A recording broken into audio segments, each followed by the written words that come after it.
La historia política de Mendoza tiene un hecho curioso. Desde la recuperación de la democracia en 1983 hasta hoy, ha tenido 10 equipos de gobierno diferentes. 5 de ellos radicales y 5 peronistas. En esta serie documental, buscamos reconstruir la historia reciente de la provincia a través del testimonio de sus gobernadores. ¿Qué desafíos se enfrentaron? ¿Cuáles fueron sus mayores logros? ¿Qué quedó sin concretar?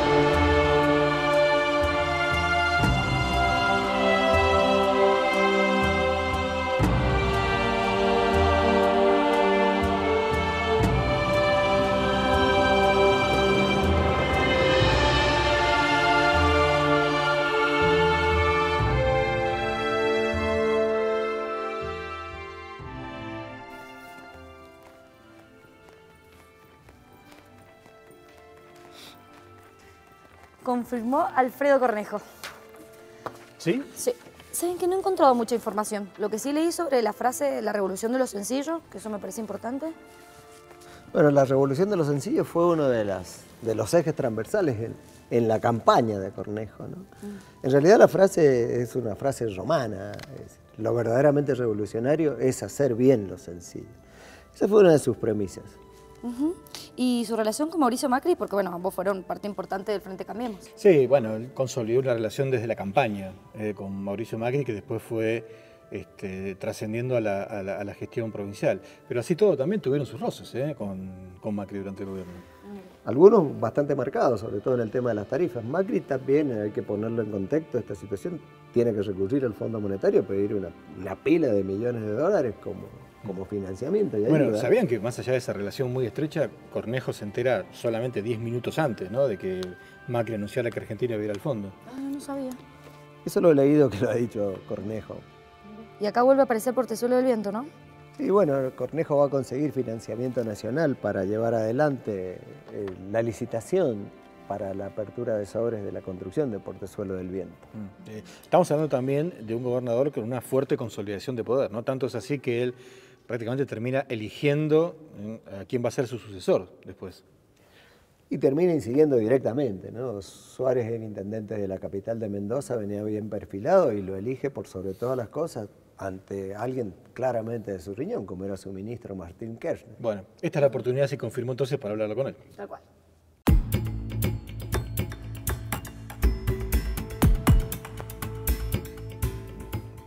Primero, ¿cómo es el proceso de construcción política de tu candidatura y cómo fue ese proceso de construcción política del frente que lleva esa candidatura? Bueno, ahí le dimos, fue el primer frente que se llamó Cambia Mendoza. Cambia, después apareció Cambia Jujuy y otras provincias que adoptaron el nombre de Cambiemos y se construyeron. Cambiemos es posterior a Cambia Mendoza, ¿no?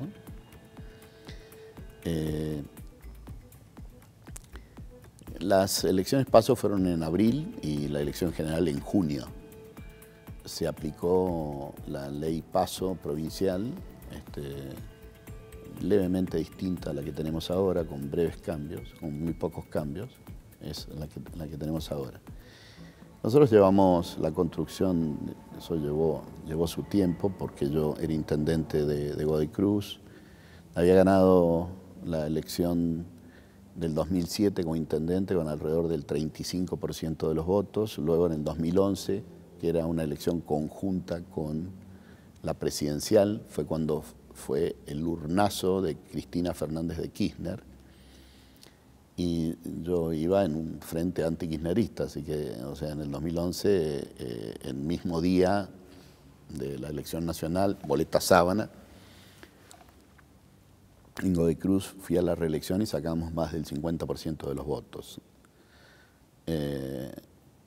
Y ahí empezamos un trabajo de reconstruir el radicalismo provincial para poder hacer un frente más amplio que el que nos habíamos presentado con anterioridad, que era el Frente Cívico en el 2011. Ese frente reunió a varios partidos Y en el 2015 presentamos candidatos a intendente en todos los departamentos y en muchos de ellos se compitió en la PASO. En el caso de Luján, habían alrededor de 6, 7 candidatos a intendente. En el caso de Guaymallén habían 5, 6 candidatos a intendente. En algunos departamentos había una competencia enorme. El peronismo también hizo lo propio, ¿no? De hecho, el peronismo en el 2015 fue a PASO con 3 candidatos: Guillermo Carmona, Robi y Adolfo Bermejo. De resultado de esa PASO ganó Adolfo Bermejo y terminamos compitiendo en un resultado relativamente ajustado, ¿no? A pesar de que el gobierno de Francisco Pérez no era un buen gobierno, tenía dificultades enormes de administración, sacaron el 39% de los votos, ¿no? O sea, sacaron más que cuando habían ganado en el 2011 con Pérez, paradójicamente. ¿Fue una construcción política también pensada en aglutinar de un lado todo lo que no era peronismo en Mendoza en aquel momento? En parte sí, en parte sí. Se sabía que con el radicalismo solo no alcanzaba. La provincia de Mendoza no es una provincia antiperonista, ¿no? Hoy el kirchnerismo explica en La Nación que es una provincia gorila, antiperonista y demás. Eso no es cierto. En la provincia han habido 5 gobernadores radicales y 5 gobernadores peronistas, ¿no? Y los gobernadores peronistas han ganado con porcentajes, muchos de ellos bastante altos, ¿no? El caso de Gabrieli, que sacó, creo que ha sido el gobernador más votado, ¿no? Con el 53, 54% de los votos, ¿no?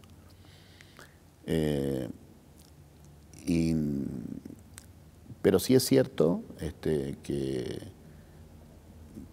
con el radicalismo, con sus divisiones, con el radicalismo, con la mala experiencia nacional de la economía, en la alianza, con el radicalismo solo no alcanzaba, había que nuclear a todos. Y iba más o menos en la misma dirección de lo que se venía haciendo a nivel nacional, que es una alianza con el PRO y con la coalición cívica, ¿no? Después del triunfo hubo una transición, digamos. Larguísima. Que fue muy larga y compleja, digamos. O sea, que... El logro de esa transición fue sancionar y promulgar una ley que permitía una autorización de deuda para pagar todos los vencimientos incumplidos que estaba dejando el gobierno de Pérez, ¿no? Entonces, yo le propuse a Pérez que los bloques oficialismo de ese momento, que eran ellos, aunque habían perdido las elecciones, y oposición, que éramos nosotros, sancionáramos un proyecto de ley que autorizara una toma de deuda para financiar, para pagar todo el atraso a proveedores que teníamos y reestructurar la deuda que se arrastraba de ese tiempo.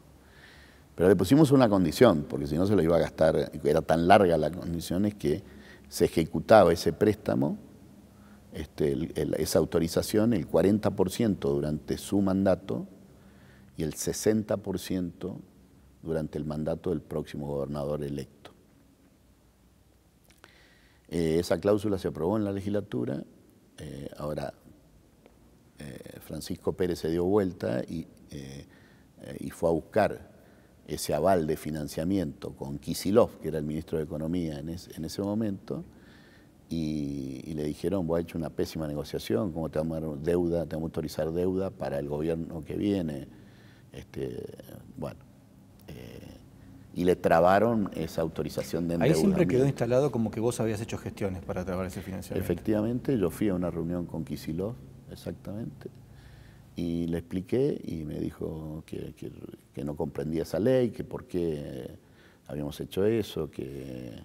Yo le digo, sencillamente porque no le podemos dar el 100% del endeudamiento al actual gobierno y porque queremos ganar tiempo en esta transición para ordenar las cuentas, para que el gobierno que entre no tenga dificultades salariales, de pago de salario en diciembre y en enero. Y además para poder ir saneando proveedores. Lo concreto fue que el resultado de eso, el gobierno nacional nunca aprobó ese endeudamiento y Paco Pérez no pudo tomar deuda porque no se le autorizó al gobierno nacional y empezaron todos los problemas de no pagar sueldo, y ya los proveedores ya venían retrasados, algunos con 7, 8 meses, la coparticipación a municipio venía atrasada en 3, 4, 5 meses. ¿No fue como un arranque muy modesto la revolución de los sencillos, digamos? O sea, Era poco sexy ese título. Sí. Bueno, que viene y te dice, yo lo que apuesto es a la revolución. ¿Qué era? ¿Cuál era el objetivo? Mira, de la revolución yo de le los bajé sencillos? la expectativa. Yo creo que a veces corremos el peligro de bajarle el precio al cargo de gobernador, ¿no? Es decir, la provincia de Mendoza el gobernador es muy importante, desde el plano institucional, pero la verdad que el gobierno provincial tiene facultades y competencias sobre algunos servicios, pero no tiene sobre la macroeconomía, prácticamente sobre la macroeconomía tiene muy poco. Sí tiene en crear un clima de negocios, si hay un Estado que te perjudica en la, no sé, en la creación de empresas, en la toma de trabajo, bueno, eso no es un gobierno provincial que genera un clima económico, ¿no? Pero no tiene facultades de macro. Ahora, las cosas que debía hacer las hacía mal el gobierno provincial. Todo este pago a proveedores retrasados, todas estas paritarias mal negociadas y demás, generaron cuellos de botella de cumplir las funciones básicas, elementales, durante el gobierno de Pérez. Entonces, por ejemplo, tenían paros por tiempos indeterminados en educación, mucha ausencia de niños y ausencia de docentes en las aulas, en los establecimientos. El estado de la salud, eso a mí me llama la atención, que el Hospital Central, que es el hospital de cabecera, no funcionaban los ascensores, por decir, no funcionaba un ascensor, no funcionaba ninguno. El único ascensor que funcionaba en diciembre del 2015 era el montacarga, por donde se llevan las camillas, ¿no? Era el único ascensor que funcionaba. Entonces el concepto de la revolución de los sencillos, arreglemos al menos las cosas que son elementales para que funcionen, ¿no? ¿Cómo fue la gestación de la idea de Élite en Aula? ¿Por qué, digamos, dónde fue ese disparador que también fue una de las medidas que marcó tu gestión, para bien y para mal, digamos? Nosotros en los grupos de educación, el radicalismo siempre ha tenido muchos especialistas en educación que han participado. Yo diría que es el grupo más nutrido de técnicos del radicalismo. Están además de abogados, que está lleno de abogados el radicalismo, ha sido en la docencia, ¿no? Y allí surgen muchos temas interesantes, dificultades de la organización, y alguna gente propuso un nombre que le puso, porque nosotros lo que necesitamos es que el docente esté frente al aula y no que esté en misiones especiales, en otras funciones, que muchas de ellas son muy importantes, pero si queremos que los chicos aprendan a leer y escribir y aprendan a sumar y restar en la primaria, es importante que estén frente al aula. Y si en la secundaria necesitamos retener a los alumnos en la secundaria, necesitamos primero retener al docente en el aula.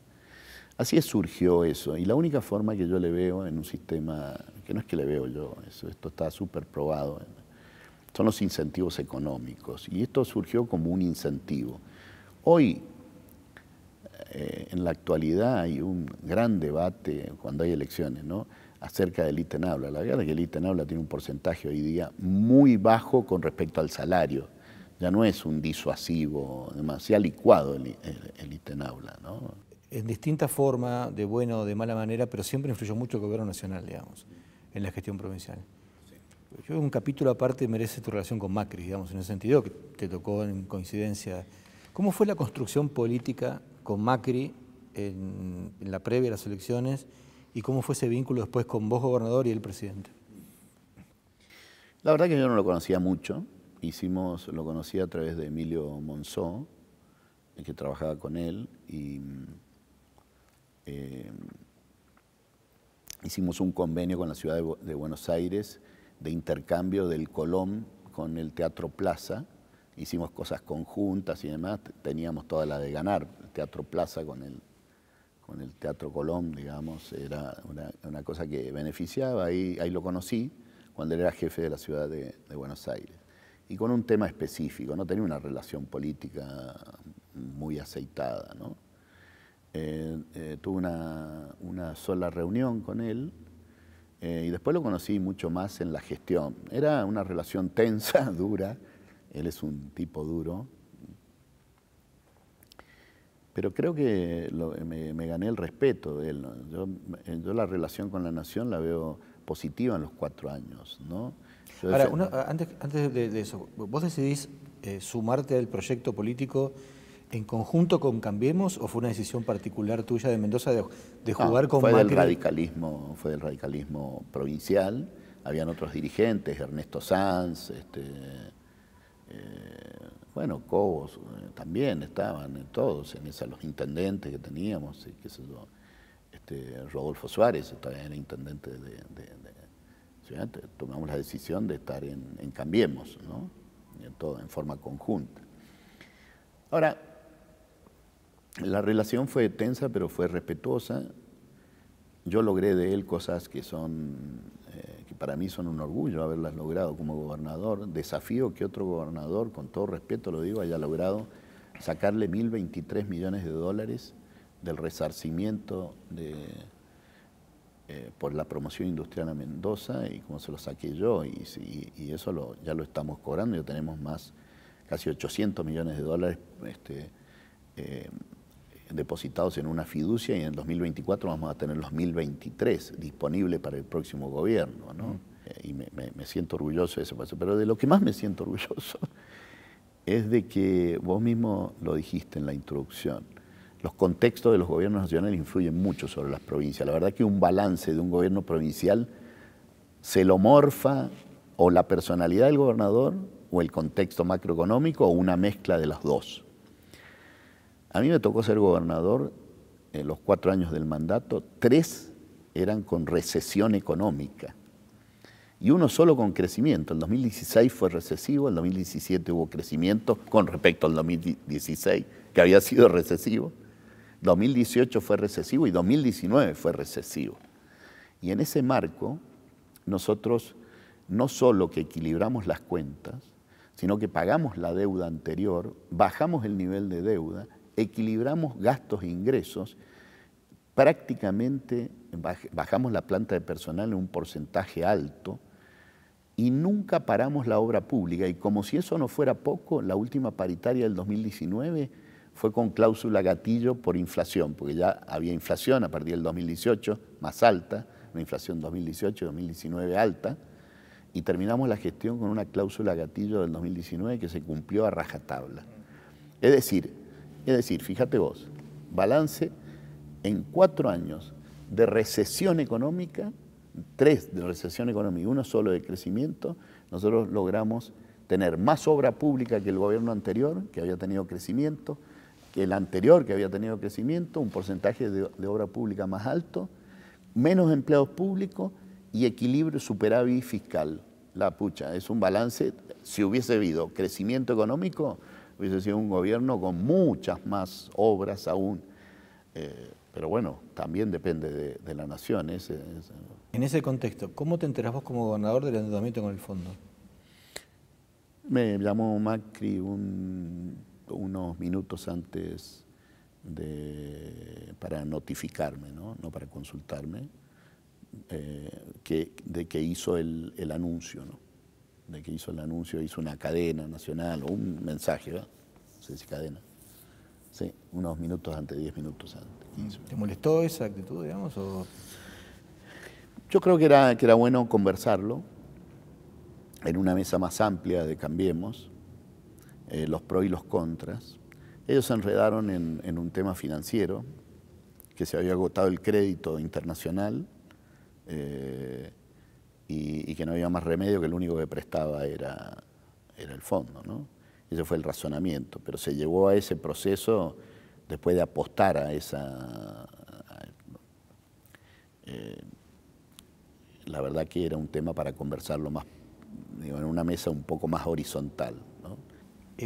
¿Pagaste un costo personal, digamos, por el ejercicio del poder? Sí. Sí, he pagado costos personales. Yo trato que no me hiera los comentarios en redes sociales, el ataque a mi familia, a mis hijos en particular. Pero me duele, sí, me duele. ¿Qué balance hago? Incluso en conversación con muchas personas que están en situaciones similares. El balance que hago es que muchas de esas cosas son por tomar riesgo. A la mayoría de los dirigentes políticos de la Argentina no toman riesgo, sobrevuelan los conflictos, ¿viste? Los sobrevuelan. Y costos personales, la verdad que no puedo decir que tengo altercados en la calle porque no tengo ninguno. Nunca hay una persona que me haya faltado el respeto en la calle.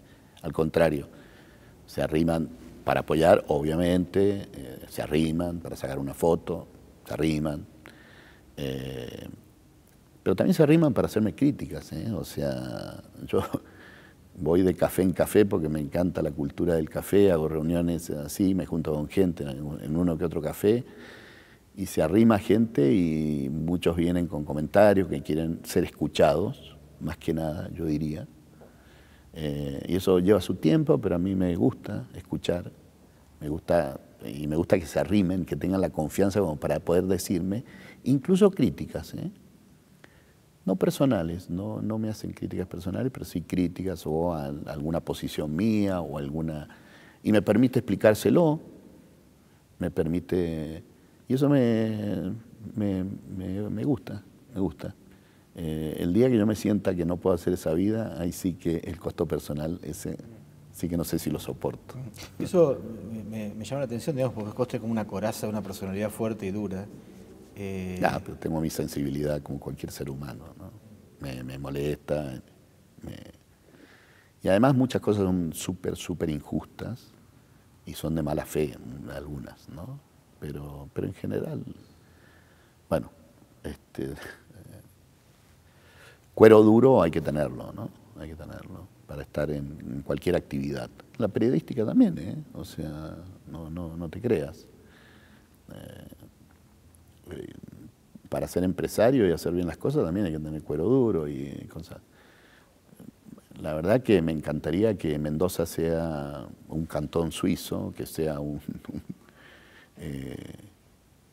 pero bueno, no es este país. Este país es un país que está en permanente emergencia y los que somos servidores públicos sufrimos las inclemencias de ese ajetreo también, ¿no? En términos personales. Y los que queremos hacer bien las cosas, pagamos consecuencias también. Los que quieren hacer mal las cosas, a veces los descubren en buena hora, pero los que queremos hacer bien las cosas también pagamos nuestros costos, a veces por hacerlas bien. A veces por hacerlas bien. Bueno, y finalmente, ¿qué balance hacer de los 40 años de democracia en Mendoza? Yo hago un buen balance para la libertad. Mi anécdota personal, yo era dirigente estudiantil en el 83, que era el último año de la dictadura. Ya era dirigente estudiantil, incipiente, muy joven. Y 83 y 84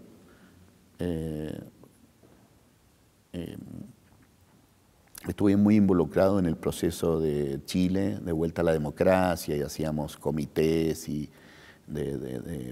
los estudiantes participábamos mucho. De hecho, todavía me quedan amigos de esa época en Chile, ¿no? De 83, 84, 85, el plebiscito de Pinochet. Y la verdad que yo aprendí a valorar la libertad. Y yo creo que el balance de estos 40 años de democracia en Mendoza es una provincia buena institucionalmente, saludable institucionalmente, muy... yo veo, comparado con la mayoría de las provincias argentinas, deberían sentirse orgullosos los mendocinos por eso.